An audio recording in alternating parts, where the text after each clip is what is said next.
Why scamming is an epidemic and why it's not your fault. This is the scam behind the scam. I'm not speaking about this as an outside observer. I've seen firsthand what prolonged institutional scale fraud does to a person's finances, their identity, and their mental health. Scamming is not a side problem. It's not a nuisance. It is not a few bad actors calling from overseas. Scamming is now an industrial scale business model, and it is destroying lives. I talk with between 20 and 50 victims a day, many who are seniors that have lost their retirement, their homes, their credit, and in some cases, their will to live. And almost every one of them asks the same question: how did this happen? The answer is not that they were careless. The answer is not that they gave out information. The answer is not that they were stupid. The answer is that the system changed and no one told them. This is not about tech skills. It's about betrayed trust. The people being hurt the most by scams are not the tech-savvy generation. They are the generation that was told to trust banks, trust phone carriers and phone calls, trust authority. Don't keep cash at home. Go paperless. Use online services. Follow the rules.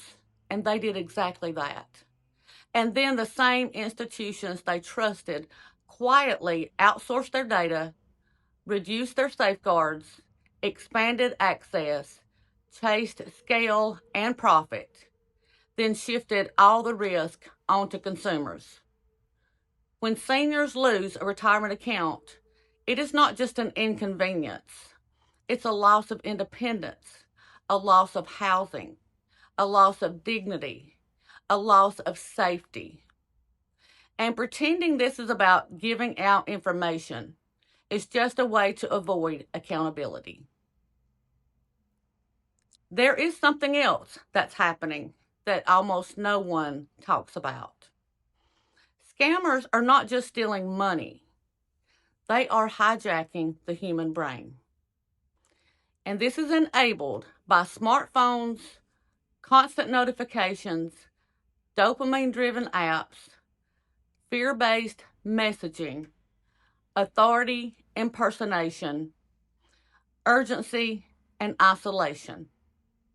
The victims are hit 24/7, not once, not twice, but repeatedly. When this happens, the nervous system goes into survival mode. And that's when people act impulsively, they comply under pressure, they do things they would normally never do. And they look back later and say, I don't understand why I did this. This is not a weakness. That is what happens when a fraud machine is designed and weaponized to overwhelm the human brain. This is not accidental. It is a business model. People ask me also, and I wonder myself, how can scammers impersonate the FBI or law enforcement or elected officials or even attorney generals? And I know it's happening because I personally received a document claiming to be signed by the Attorney General of my state of Alabama. And since I'm familiar with the office, I was able to confirm directly that it was fraud. This level of impersonation tells us something really important. These actions aren't desperation. It's confidence. Scammers do this because they feel safe. They operate outside U.S. jurisdiction. They know enforcement can't keep up with scale at how fast it's growing. And the consequences are basically never or rare and minimal.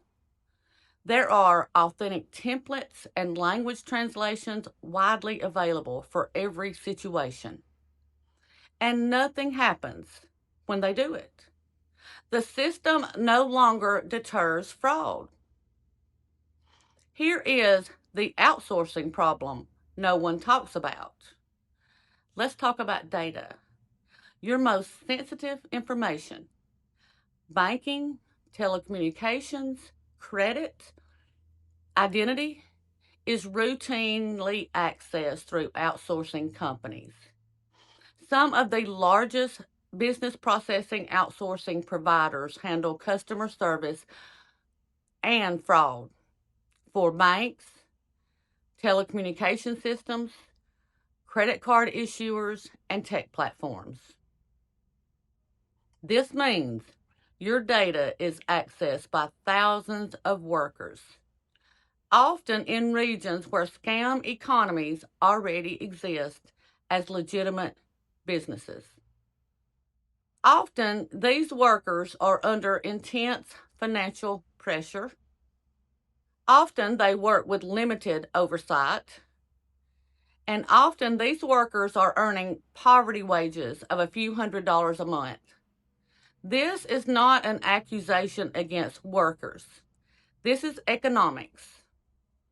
When highly monetized data is widely accessible, the risk is built in.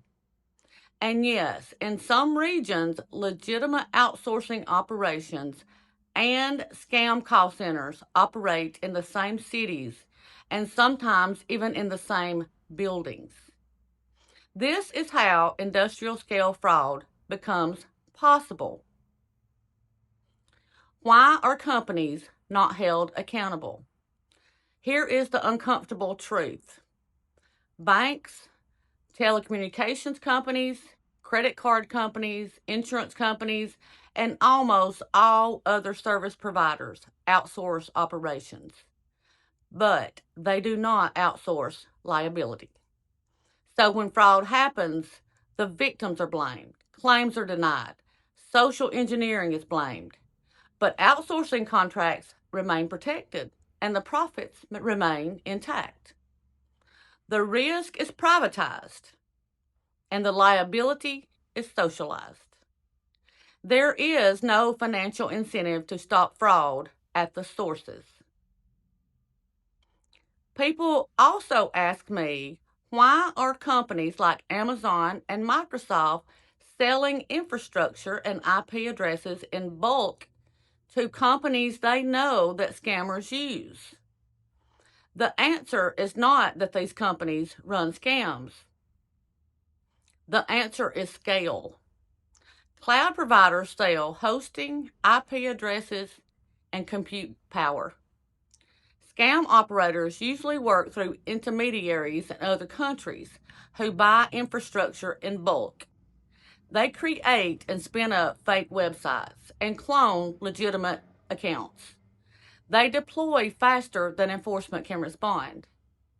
Abuse detection is reactive. The harm happens first. The takedowns come later. Speed beats enforcement. And let's talk about phone numbers. Phone numbers and telecom systems have built a sense of false trust over the years, which brings me to another question I hear. Why do scam calls come from the U.S. numbers? The answer is because U.S. numbers are sold cheaply, they are resold internationally, and they're poorly verified because it would cost money to certify them safely. Phone numbers have long been treated as trust signals. When your phone rings with an American number, your brain assumes legitimacy. This is not true anymore. That trust has been hijacked. Now let's talk about banks. Many people tell me, all this lack of security and accountability makes me want to pull my money from the bank. But what this tells me isn't panic. It tells me trust is breaking down quickly. The solution is not fear. The solution is accountability. We don't need less banking. We need safer systems with real oversight and consequences that match the harm. The human cost is not even recognized. And I want to be clear about something. When people lose their savings, their home, or their financial stability to scams, the damage does not stop at money. This affects marriages, families, mental health, and a person's sense of worth. I've spoken with people who worked their entire lives, followed every rule, and trusted the system, and then watched it all collapse in a matter of weeks or months. And many of them say the same thing. I don't recognize myself anymore. I don't understand how this happened. I feel ashamed even though I know I shouldn't. That emotional fallout is rarely talked about, but it's real and it is devastating. If you or someone you love has been through this, please understand what happened to you is not a personal failure. It was the result of systems designed without adequate protection for real people. What actually needs to change? If we want this to stop, 3 things need to change. Financial liability and responsibility for outsourced data mishandling, verification requirements for cloud, phone, and infrastructure resellers, and transparency about who accesses consumer data and where. No more victim blaming. No more plausible deniability. No more profit without responsibility. This video is not about fear. It's about honesty.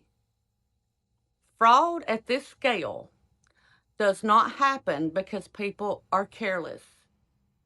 It happens because systems were built to move fast, outsource risk, and protect profits, not people.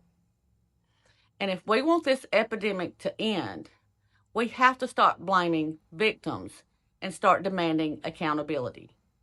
In other words, do better. And to anyone who has been hurt by this, you are not alone. You are not weak, and your life matters.